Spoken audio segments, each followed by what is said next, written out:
I picked reading over hustle culture because most of us never had the opportunity to reject hustle culture. We got swept up into the GDP wave to become simulated currency bots. But the longer you exist in hustle culture, the stronger the superego and the mask you have to wear become.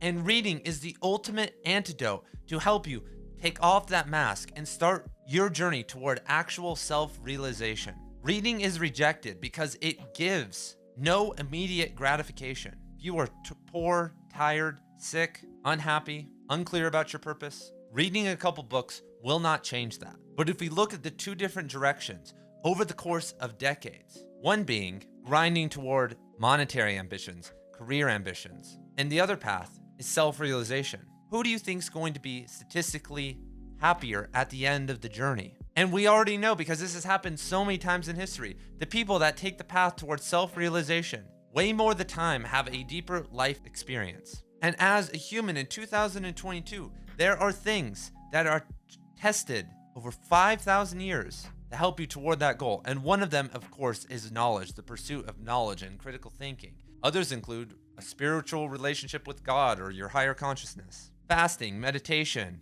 chanting, all those things, having a family, having an experience with nature or animals. These are the things that help you move toward self-realization. No matter how great your job is, unless it's one of those jobs, it's a unique job, it might not be a negative, but it's most likely just neutral. And something that we can all do in our life right now, because we are all literate. You might not be able to get into full lotus right now or have a Kundalini awakening, but you are literate. And even though we are living in a post-literate era, with a little bit of practice, you'll be able to read the greatest books ever written. And when I started to open up my mind to reading and growing, my life didn't get worse. For years of my life, I remained motionless to my friends and to my family. And they thought I was going crazy. But what I was doing was I was reading, spending time in nature, learning to write poetry, and starting to work with video and building websites. And now down the road, that became my career. But if I never took that time off and rejected university and the path and what everyone and cared about what everyone thought about me, I'd be working some terrible, stressful job. After 8 hours of sleep a night, we have 111 hours every single week. If you read for 10 of those hours, you will be able to read over 100 books a year. Over the course of a decade, that is 1,000 books.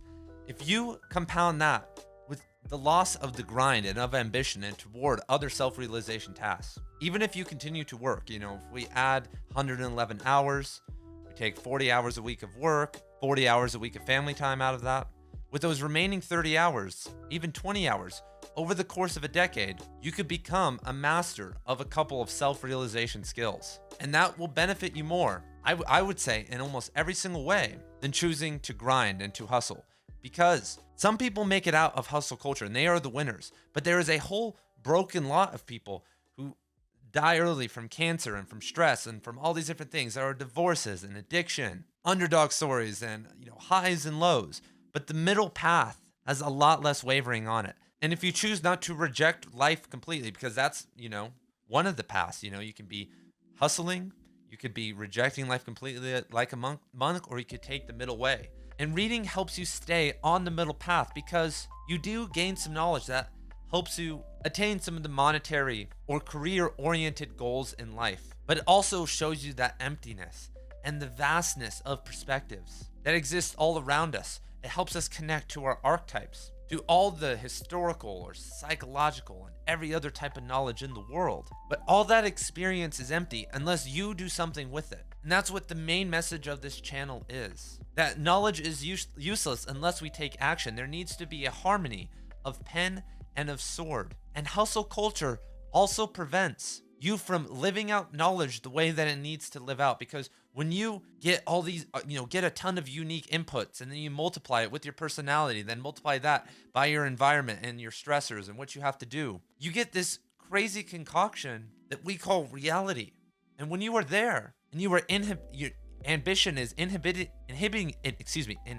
you from flowing with that experience, then you are moving away from self-realization and toward ignorance. But who knows where that path is going to take you? At times, it may seem non-linear or abstract. And people, when they have this vision of their life, it is so linear because the root of hustle culture is security. And security really just means a linear and stable experience. However, the more you try to create a stable experience, one, the fun starts getting sucked out of it, and you start to create blindness and holes in your character. And even within the systems, that traps emerge. You can never escape death. You can never have complete security, but you can continue to grow until your dying day. You can experience groundedness, patience, love every single day, no matter what. And reading is one of the best aids of that. So if you guys like this video, subscribe to this channel. I am trying to get over 1,000 subscribers without hustling, but just talking about my favorite books and concepts. So remember, always write your death poem